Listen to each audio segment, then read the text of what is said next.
तो एक ऐसे द्वीप की कल्पना करें जो किसी जन्नत से कम ना हो। बिल्कुल। लगभग 75 एकड़ में फैला हुआ, खूबसूरत बीच, हरियाली है। शालीशान विला, स्विमिंग पूल, मतलब सब कुछ था वहाँ।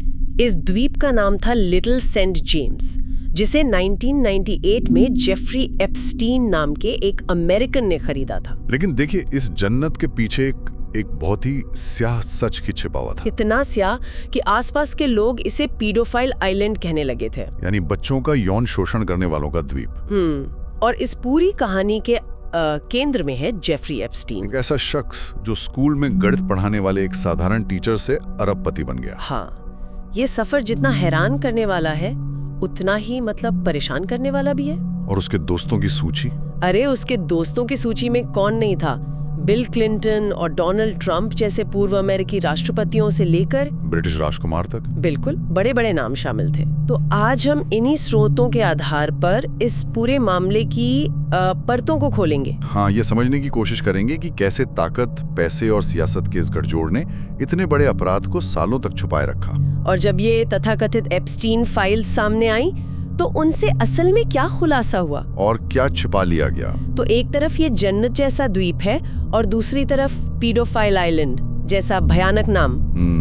तो पर्दे के पीछे चल क्या रहा था? ये कहानी शुरू कहाँ से होती है? देखिए, सालों तक तो ये सब कुछ दुनिया के नजरों से पूरी तरह छिपा रहा। अच्छा। लेकिन 2005 में फ्लोरिडा में एक 14 साल की लड़की के माता पिता पुलिस के पास पहुंचे। ओके। उन्होंने बताया कि उनकी बेटी की एक दोस्त उसे एक बहुत अमीर आदमी के घर ले गई थी। और उसे क्या कहा गया था? उसे कहा गया था कि सिर्फ मसाज करनी है। और इसके लिए उसे पैसे मिलेंगे? हाँ, $200-300। लेकिन वहाँ पहुँचने पर एप्स्टीन उसे सिर्फ एक तौलिए में मिला और फिर उसका यौन शोषण किया। एक अकेले शिकायत। ज्यादातर ऐसे मामलों में तो एक ताकतवर आदमी के खिलाफ शिकायत दबकर ही रह जाती है। बिल्कुल। लेकिन यहाँ ऐसा नहीं हुआ। ये बहुत जरूरी बात है। तो क्या हुआ? पुलिस ने जब उस लड़की से पूछा कि क्या वो किसी और को जानती है जिसके साथ ऐसा कुछ हुआ हो, तो उसने 2 और लड़कियों के नाम बता दिए। अच्छा। और जब पुलिस उन 2 लड़कियों तक पहुंची तो उन्होंने कुछ और नाम बता दिए। ये एक चेन रिएक्शन जैसा था। मतलब ये सिलसिला रुक ही नहीं रहा था। हाँ, पुलिस अधिकारी खुद हैरान थे।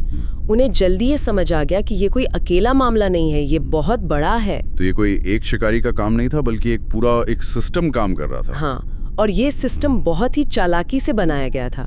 स्रोतों के मुताबिक पुलिस ने इसे एक संगठित पिरामिड स्कीम का नाम दिया। Pyramid scheme? जी। एप्स्टीन सिर्फ लड़कियों का शोषण नहीं कर रहा था, वो उन्हें अपने अपराध में अनजाने में भागीदार बना रहा था। कैसे? हर लड़की को एक नई लड़की लाने के लिए अतिरिक्त पैसे दिए जाते थे। ओहो, मतलब उसने पीड़िताओं को ही रिक्रूटर बना दिया। बिल्कुल। ये सिस्टम को चलाने का एक भयानक लेकिन बहुत प्रभावी तरीका था, क्योंकि इसमें शामिल ज्यादातर लड़कियों की उम्र 18 साल से कम थी। सही बात है। कुछ ही महीनों में पाम बीच पुलिस के पास 35 पीड़िताओं की एक लिस्ट थी। और FBI ने भी ऑपरेशन लीप ईयर नाम से जांच शुरू कर दी। तो मामला तो बिल्कुल सीधा और मजबूत लग रहा था। बहुत मजबूत। 53 पन्नों की एक रिपोर्ट तैयार की गई जिसमें फ्लोरिडा से लेकर न्यूयॉर्क तक की पीड़िताओं के बयान थे। एप्स्टीन पर अंतर्राष्ट्रीय सेक्स ट्रैफिकिंग जैसे गंभीर आरोप लगे। किसी भी सामान्य केस में इतने सबूत तो बहुत होते हैं। बहुत ज्यादा।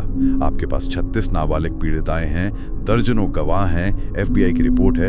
इन सब के आधार पर तो एप्स्टीन को अपनी बाकी जिंदगी जेल में गुजारनी चाहिए थी, है ना? हाँ, बिल्कुल।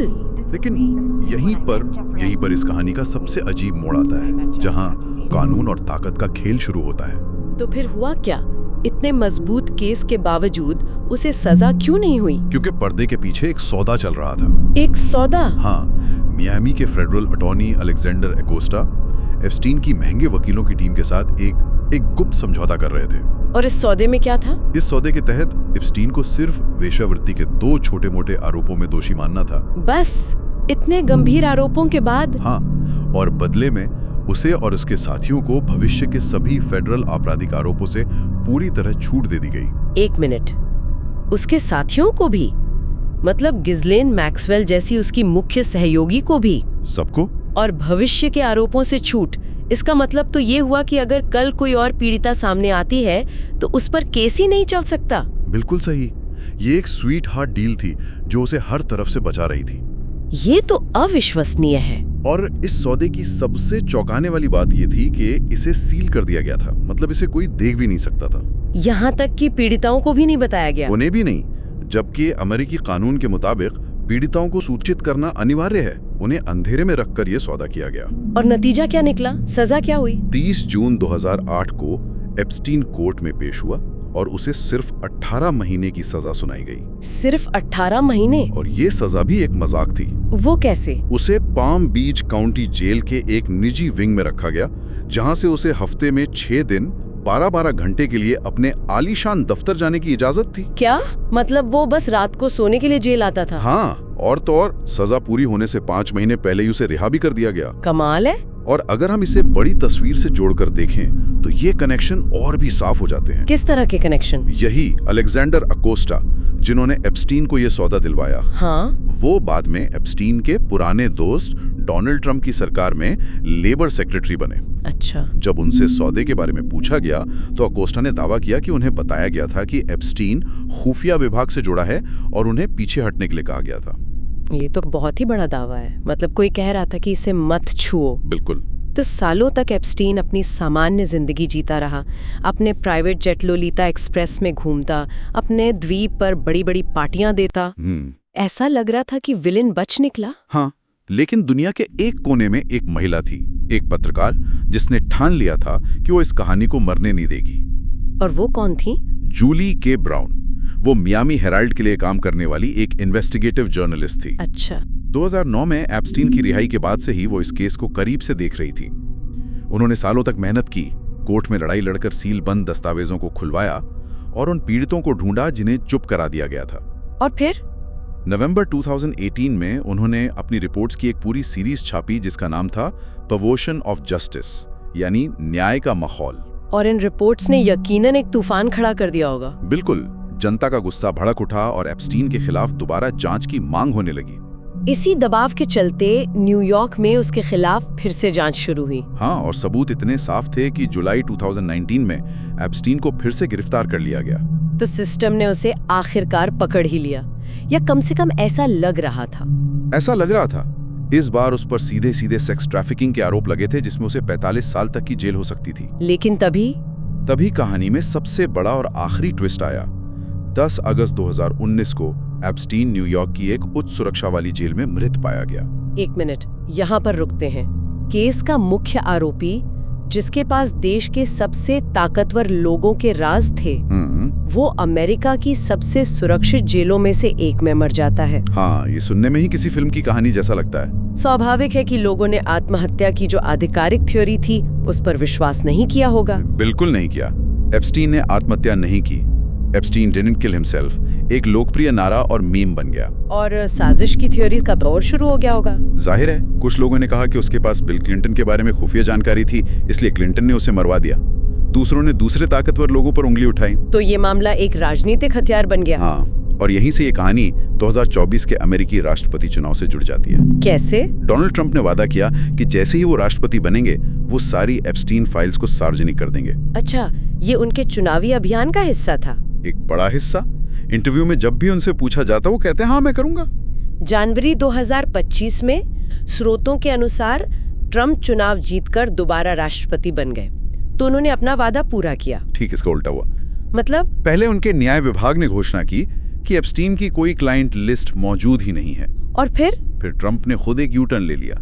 वो एप्स्टीन फाइल्स को एक बोरिंग मुद्दा और डेमोक्रेटिक पार्टी का एक धोखा कहने लगे। ये तो बहुत बड़ा यू टर्न है, वादा करने से लेकर उसे धोखा बताने तक। बिल्कुल। उन्होंने FBI को सलाह दी कि वो ऐसे मामलों पर समय बर्बाद करने के बजाय वोटर फ्रॉड पर ध्यान दें। सवाल ये उठता है कि ट्रंप ने ऐसा क्यों किया? यहीं पर हमें स्रोतों में दिए गए ट्रंप और एप्स्टीन के रिश्ते को देखना होगा। ये कोई दूर की जान पहचान नहीं थी। वो 20 साल तक गहरे दोस्त थे। 20 साल? हाँ, 1980s के दशक से ही वो एक दूसरे के बंगलों, दफ्तरों और कैसीनो में साथ वक्त बिताते थे। एक पूर्व कर्मचारी के अनुसार 1990s के दशक में ट्रंप और एप्स्टीन हफ्ते में कम से कम 3 बार फोन पर बात करते थे। और इन बातचीत में क्या होता था? एक मॉडल स्टेसी विलियम्स के अनुसार ट्रंप और एप्स्टीन के लिए महिलाएं एक ट्रॉफी की तरह थी। एक पीड़िता ने तो ये भी आरोप लगाया है कि जिन पार्टियों में एप्स्टीन उसे दूसरे मेहमानों के साथ संबंध बनाने के लिए मजबूर करता था, उन पार्टियों में ट्रंप भी मौजूद होते थे। हाँ, और 2002 में ट्रंप ने खुद एक इंटरव्यू में एप्स्टीन के बारे में कहा था कि वो एक शानदार इंसान है, इन सब वजहों से ये थियरीज मजबूत होने लगी कि शायद ट्रंप भी उन लोगों में से है जिनके बारे में फाइल्स में कुछ नुकसानदेह जानकारी हो सकती है। बिल्कुल। तो जनता का दबाव तो बहुत बढ़ गया होगा, फिर क्या हुआ? जनता का दबाव इतना बढ़ा कि नवंबर 2025 में अमेरिकी कांग्रेस में एक बिल लाया गया। क्या था उसमें? उसमें न्याय विभाग को 30 दिनों के अंदर सभी एप्स्टीन फाइल्स जारी करने का आदेश दिया गया। और ये बिल पास हो गया। हाँ, और ये एक दुर्लभ मौका था जब रिपब्लिकन्स और डेमोक्रेटिक दोनों पार्टियों ने मिलकर इस बिल का समर्थन किया। तो आखिरकार सच्चाई सामने आने वाली थी। सच्चाई, लेकिन टुकड़ों में। 19 दिसंबर को जब न्याय विभाग ने कुछ हजार फाइलें जारी की तो उम्मीदों पर पानी फिर गया। क्यों, क्या हुआ? ये दस्तावेज बहुत ज्यादा रेडैक्टेड थे। मतलब काली स्याही से इनके बड़े बड़े हिस्सों को छिपा दिया गया था। हाँ, नाम काले कर दिए गए थे, तारीखें हटा दी गई थी। लेकिन जो सामने आया वो बिल क्लिंटन से ज्यादा डोनाल्ड ट्रंप के बारे में था। जैसे कि क्या खास बातें पता चली? पहली बात, फाइलों में एक ईमेल के अनुसार ट्रंप ने एप्स्टीन के निजी विमान से 8 बार यात्रा की थी, जबकि ट्रंप हमेशा कहते थे कि वो कभी एप्स्टीन के प्लेन में नहीं बैठे। बिल्कुल।